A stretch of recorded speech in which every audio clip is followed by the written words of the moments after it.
So let me try to hit it. Whoops, okay, game over. Hey, welcome to part 4 of Snake game development on a microcontroller and also a day 50 of 100 days of code in IoT challenge. I'm Thomas and this is the channel that educates you on IoT and web development by showing how to build projects step by step. For more content like this, make sure you subscribe so you will be first in line when it comes to the channel updates and new videos. And now let's get back to the code to implement collision system. So I've got my Visual Studio Code opened on the Snake game project. Here is the code from yesterday, which is essentially moving the snake on the screen, right? That's the move snake method on the game in here, right? That moves the head and then moves the tail. And based on the changes of the snake tail and head coordinates, I remove the pixels from the tail and add the pixels to the head, right? So that's essentially how this works. Let me just quickly remind you. So having a snake like this with the head here, what is happening if the direction of the snake is set to right? We changing the head to right. We're drawing a head in here, right? We change that to head first on the pixel two-dimensional array that is on game, but on the snake, we change the location of the head to the new place, then those pixels, and finally we remove the last segment from the snake. So that's how it moves essentially, right? And that's what happens, okay? And this is what I have implemented in the code. Move snake method, move head, does exactly what I've just demonstrated. So depending on the snake direction, that is something we set on the snake, right? Game just keeps a reference to the snake. So that is the direction that we've got, that we set depending on what button has been pressed. Then we have a different direction. And then depending on that direction, when we call move head, we either decrease or increase X or decrease or increase Y, right? So that depends on the case. So as you can see, for up, we just decrease Y. For left, we decrease X. For right, we increase X.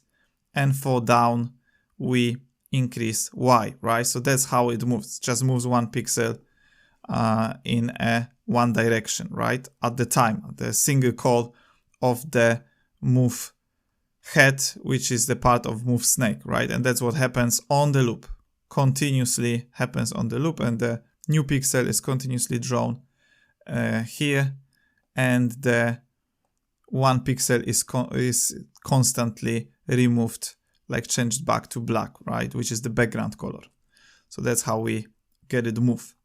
Okay, I think that's enough in terms of reminding what this code from yesterday does, right? If you are interested in the details and you haven't watched video from yesterday and from the day before yesterday, I recommend watching it so you can understand exactly, because I show there step by step how this all works, right? And now let's start implementing the collision logic, right? So for collision logic, I'm still going to use that spreadsheet because it's a quite good tool to explain how this snake game works, right?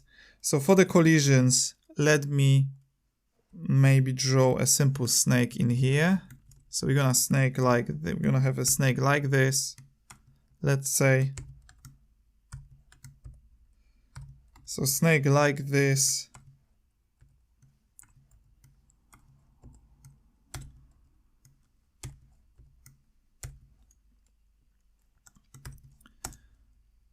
Snake like this, okay?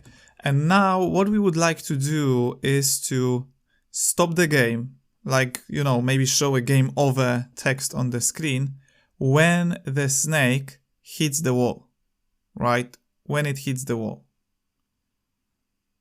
So that would be one case. Second case is when the snake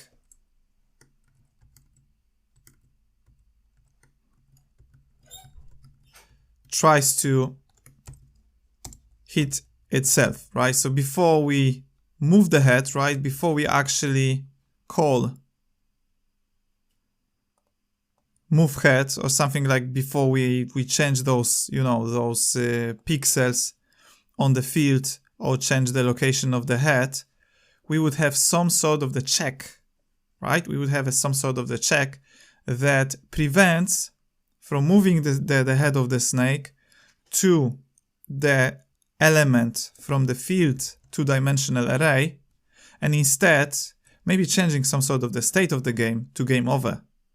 So we could pick it up in the loop function and display a text on the screen instead of carrying on drawing new pixels, removing from pixels, so basically showing the snake moving, okay? So these two cases to consider, okay? And how can we do that? So the solution is not very complicated if you think about it, because this whole two-dimensional array is already filled up with zeros, right? So we have empty except for the body of the snake, which is a bunch of, you know, it's H and bunch of U's, L's, R's and D's, right? For down. That's how it's gonna look like. So based on that, we could have a simple if statement, right? Checking, like, before the head moves, we would just check if that location, right? If the field, if the element of that field, the location we are going to move the head to, is not already taken, is not already something else than empty. Okay, it's not something else than empty, right? So that would handle at least snake trying to hit its own body. But how to deal with the wall? How can we deal with the edges of the screen, right? Because if it hits the edge of the screen, we also would like the snake, I mean the game, to finish, to stop. The solution for that is also quite easy, simple to do. I just need to introduce a new value to the pixel that I'm gonna call wall, right? So if I do something like that, we'll have wall as a 6, and then all of this,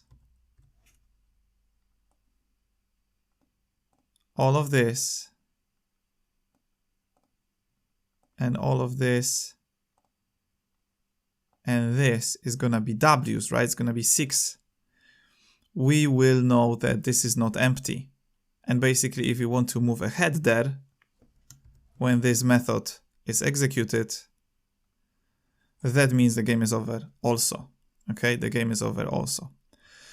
Right, and now how to implement it? How to implement it? So I keep saying game over. Maybe we start from that point, okay? So on the game struct, I'm going to define a new private Boolean member, and let's call it is over. And I'm gonna set it to false as a default, but I'm not sure if it's possible with the struct to do it in here. So just in case, I'm gonna put it in the constructor, and that is false as a default, right? This is false as a default. And because this is private, we need to have a getter, right? So maybe is over, return is over, right? Something like that. So that's gonna allow us to check if the game is over from the outside. And you know, let me implement that logic straight away. So maybe what I will do is somewhere here at the very beginning, I will check if game is over. Because if game is over, then what I would like to do is to display something on the screen, as I said. So instead we're going to do fill screen with black color. So that's gonna remove everything from the screen. And then I need to set cursor. So maybe let's set it somewhere. I'm not sure where it's gonna be, but just, you know, like this. Hang on, that'd be, I think what you need to pass is the width and height. So that would be So x would be ideally, x can be 0. And the second option, yeah, the second one is going to be height times 3. Let's just do that. And I figure out how to do it exactly in the middle later on. And set text color. The next one that we need, maybe red. So we have a red game over text. And I think this is it, right? We just need to do set. We just need to do print now. Game over. Then we will do maybe a 5 seconds delay or maybe 3 seconds delay. And we're going to restart ESP8266. Right? So that is not gonna execute anymore. I mean, it's gonna execute, but in the new game, right? That's just, you know, that stops the game. So again, yeah, we have field screen, set cursor, set text color, print, game over. That should be it. Something I missed. So I can do text size as well, right? Set text size. Let's set it to 2 maybe. So yeah, so now we have this completed. Right, so game over is done, is ready, but we don't switch the game to be game over if the collision happens, right? We don't do it yet.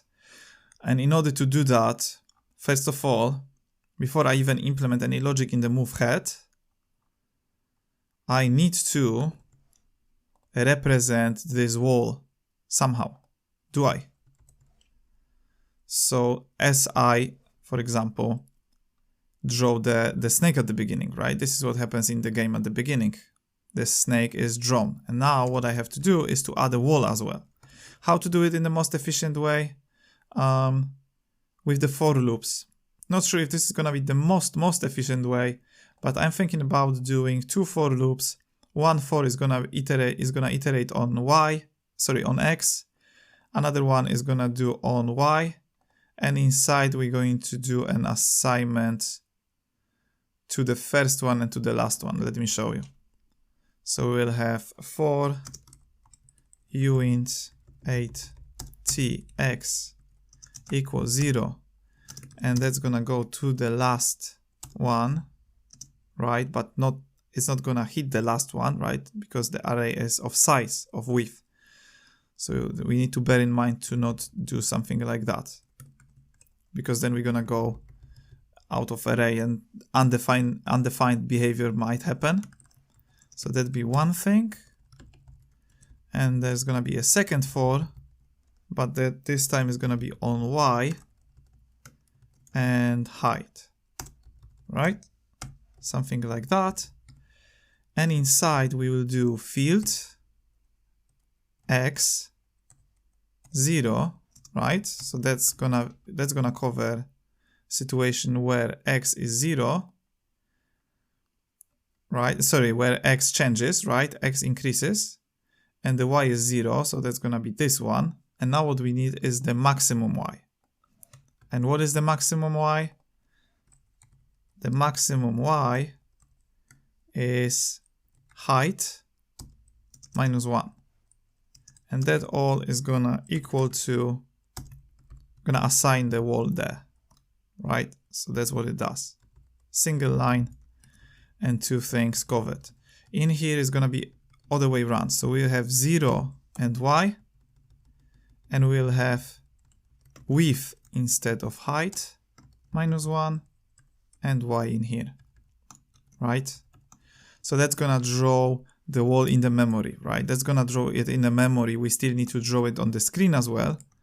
But to draw it on the screen, I'm gonna have to take a bit different strategy, and I think I'm gonna do it at the end. I'm gonna do it at the end because I'm thinking about doing like a comprehensive, like a full draw of that game screen instead of what we have right now. Because what we have right now is not perfect, right? What if we change the way the snake starts, right? What if it's not straight anymore or something? That's not the best solution, and I'm gonna replace it in a second. But let's do collision now. Let's do the collision now. So as I said before, this is where we're going to do it, sort of, because I don't want to repeat myself. I don't want to do if, you know, snake had x and snake head y minus 1 is different than empty, than, you know, return false or something else. Sorry, game over, right? I don't want to have if everywhere in here.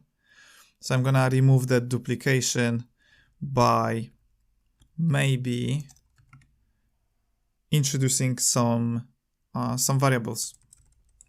Let's do with variables. I could extract it to a separate method, but that might be the next step if I decide to refactor the code later. So let's stick to those. Right, so what we need is something like a new x,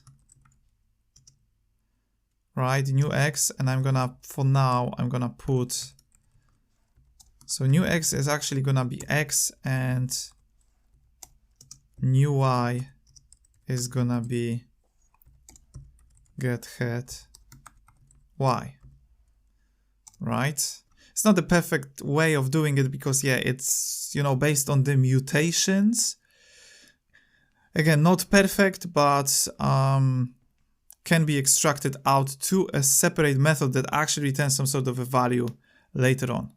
So we will have that, and we also need this. We need the pixel, the actual pixel, whether it's going up, down, left, or right. So I'm gonna define something like a pixel, and I'm gonna call it maybe p, and it's gonna be empty at the beginning, right? Okay, now what is my plan? So my plan is to have just these two assignments, actually 3 sort of assignments, just in a single place outside of the switch case statement. And in the switch case statement, I will just modify those variables, okay? That's the plan. So, and basically based on the direction. So if the direction is up in here, we only decreasing y. And that's the case for the field, right? For the field y coordinate, and also for the snake head y, right? And that can be replaced with new y equals this, isn't it? That can be replaced with that. So then, at the end, we will just have new y, and here I can do new x because in the case of up, x doesn't change, right? It stays the same, but it's already covered in here at the beginning. So we only changed y. And for the snake head, y minus minus is like snake head equals y equals snake head y minus 1, which is already covered in here, isn't it? So that could essentially be new y, isn't it? And that can go there. Now, the same thing can happen for x.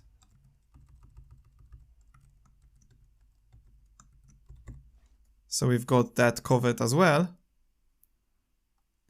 And finally, the last one, which is on this field, right? So that's what happens with the actual,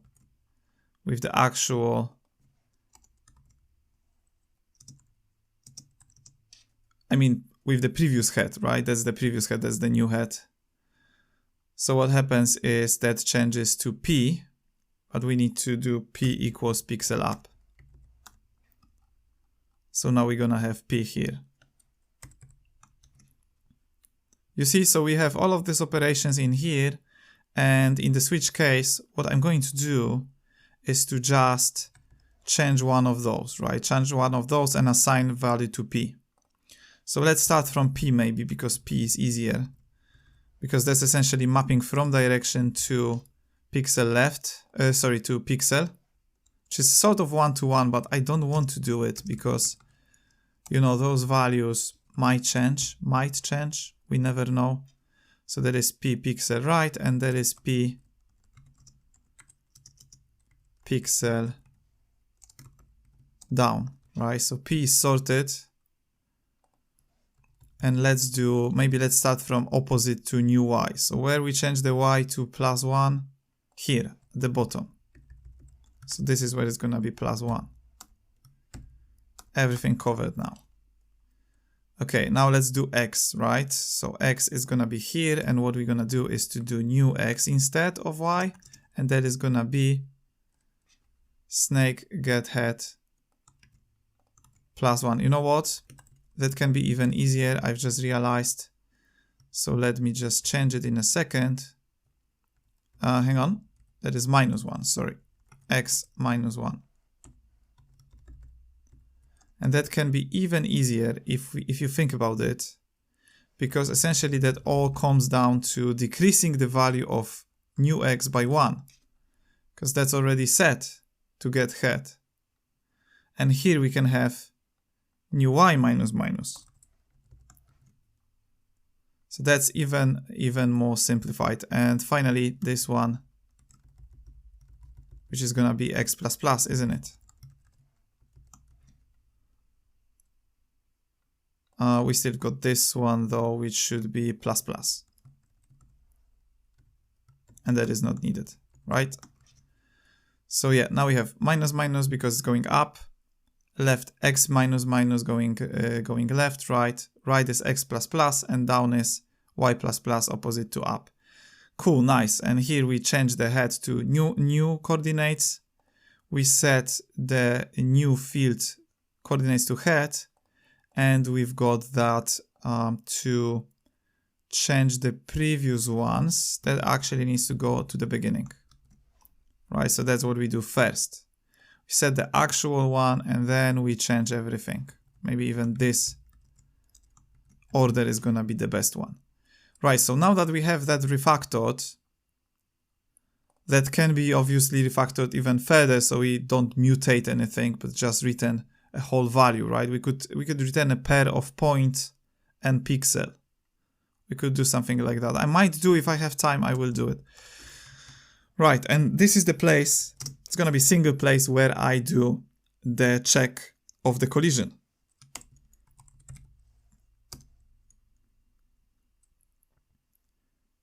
And how to do the check of the collision? That is gonna be based on the new x and y. Right, so if new x, new y is different than pixel empty, which covers both cases, right? Both cases where the snake hits its own body, but also when snake hits the wall, right? Wall is not empty. Body of the snake is not empty. So if that is about to happen, what we're going to do is we're going to say is over equals true and return. That's not gonna happen. That's it. You set it to true, it's over. The game is over, and that should fail. That should be captured in the loop, because as you remember at the beginning, that's what I've done. Right? So what is left? What is left? What is left is the way we draw the snake, because now we're not gonna see the wall, right? The wall is gonna be invisible, so this might be a bit misleading, because you actually go to the edge of the screen. You don't actually try to go out of the edge and the game is over. We don't want that. That would be misleading to our player.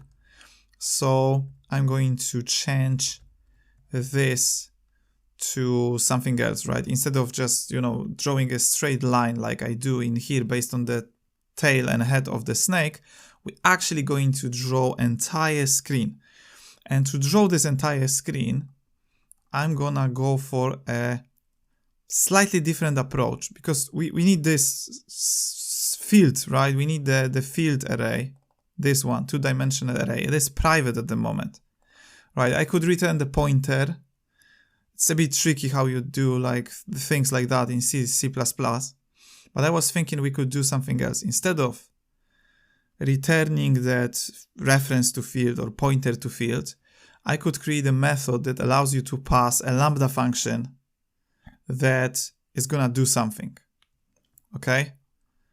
So this is where I introduced a lambda function from C++. That's gonna be C++ lambda function Very simple. Let me show you. So this is gonna be void method. I'm gonna call it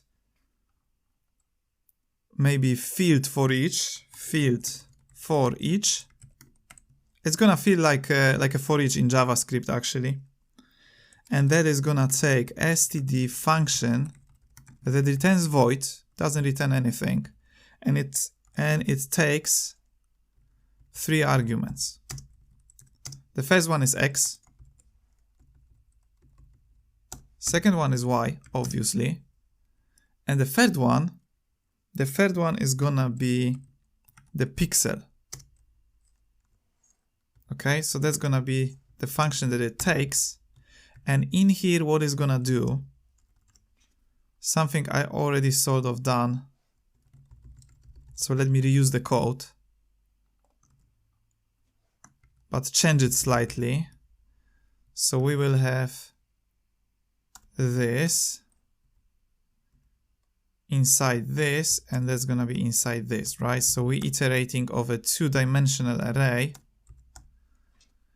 And hang on, that doesn't need this and this. Sorry, that's my mistake. Nice, okay. And now here, for every single iteration, right, of this 2-dimensional array that is our field, right? Our field. This one. What I am going to do is to call that function that is passed in here. And I'm going to call it with x, y, and pixel. We need to cast it to pixel because the field type is actually uint8 of x and y. So what this approach allows us to do is to very simple do some operation on every single element of this array, right? By just passing the function that is executed on every single element of that array, right? I think I just repeated myself. Anyway, right, anyway, let's go to draw snake here. So instead of this for loop, now what I could do is to just run game, field for each, and I'm gonna pass that function